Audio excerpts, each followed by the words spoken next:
In this first section, questions 1 through 3 use this figure. So you look at angle 2, what other names can you give it? You can go AEG, GEA. You could also look at SEG and GES. Now, number 2, you're looking for interior points inside the big angle, SEL. There are 2, that's N and G. What point is located on the angle? You could pick A, you could pick S, you could pick L. And then question number 3, the vertex is E and the sides are EA and EG. And number 4, the way I created this angle, I started with one side. I used a straight edge to make one side, and then I found the vertex, marked off 105 degrees, and then used a straight edge to connect. Number 5, the vertex is point A, so I had to make sure my protractor goes on point A at the vertex. And notice that is a 35-degree angle, and I label it 35 degrees. Now, number 6 and 7, you use the figure on the right. I'm going to label the angles that are given. XWZ is 60 degrees and XWY is 32. So just subtract and you end up with a 28-degree angle YWZ. Number 7 has the same labels. It just tells me that WZ is bisecting angle YWX. So this angle here has to be the same as the other angle, 60 degrees, since WZ bisects, which means it cuts the other angle into 2 equal parts. So both are 60 degrees, which makes the big angle 120 degrees in total. Number 8, I'm going to make a sketch of what's given. So I have an angle XYZ I'm going to create here. I'm going to place a point Q in the interior. So how can I prove or determine that ray YQ bisects angle XYZ? Well, bisect means to cut the angle into 2 equal parts. So that means the angle is formed, which would be what, X, Y, and Q, and Z, Y, and Q has to be the same measure. And that means they're going to be congruent.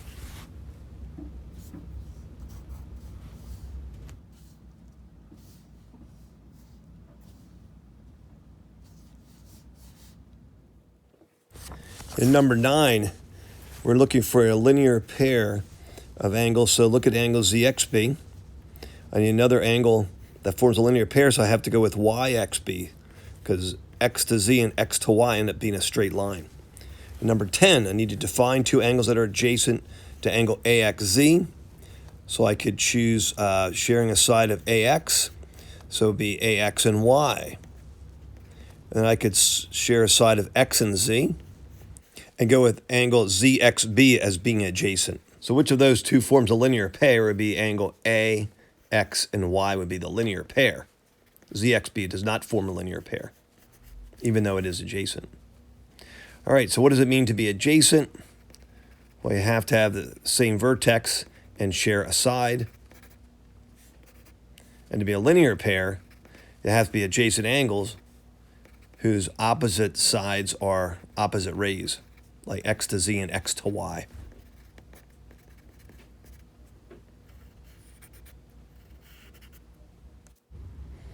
Okay, at the top of the next page, number 11, you had to draw these angles, these 2 different drawings. One showing an adjacent pair of angles, angle ABC and angle DBE, that are a linear pair. Notice point B is the vertex, and how sides BA and BE are a linear pair. They're opposite rays, so they form a line. Then you draw one that's not a linear pair. Just make sure that those 2 opposite sides are not a line. So number 12 and 13, use this figure. Now notice the angles have their measurements, most of them placed already in there. So you're looking for adjacent complementary angles. They have to be 90 degrees. There's a couple of those. And there's also a couple that are non-adjacent, and they add up to be 90 degrees. So there's 2 examples there.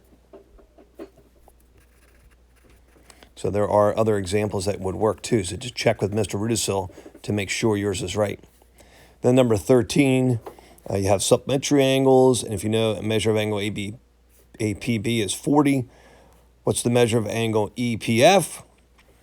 Just to do a little figuring, 180 degrees minus the 40 you already know gives you an angle measurement of 140 degrees for the EP and F. Complement of an an acute angle is going to be another acute angle. So draw a 90-degree angle, create two angles inside of it. They're both going to be acute. Number 15, if angle 1 and angle 2 are congruent, that means they have the same measure. So angle 1 will have a 15-degree angle. It has to be complementary, so just subtract 90 minus 15. Last page, number 16. Make a sketch of these vertical angles, angle 1 and angle 2. So just draw two lines, pick any two vertical angles. I'll choose those two, and replace them with the measurements of these expressions. And since vertical angles are equal, you can set up an equation, solve that equation for x, and you find out that x ends up equaling 5.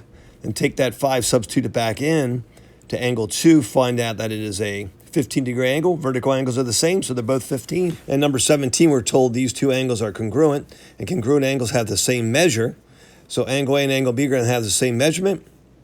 Supplementary means add up to be 180, so you take 180 minus 75, you get 105 degrees for angle B, which is the exact same measurement for angle A, 105 degrees.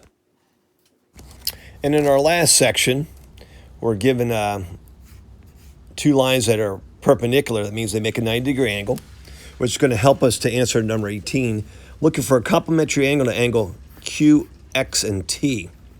Now I know M, X, and P are 90 degrees, so the vertical angle will be 90 degrees, Q, X, and N. So together, angle N, X, and T is complementary to the angle Q, X, and T. In 19, we're looking for supplementary angles. We'll have M, X, and T. So I just erased my original stuff, and I'm going to look at angle M, X, and T, looking for an angle that makes 180 degrees together with that. So I found T, X, and N that should work. So that would be supplementary, for number 19. And in number 20, ray XT bisects angle Q, X, and N. So I know that these two angles, Q, X, and T, X, and N, have to be the same measure, because that's what bisect tells you. And notice angle Q, X, and N is vertical to the right angle. So just take 90 degrees divided by 2, and I know that each of those angles have to be 45 degrees.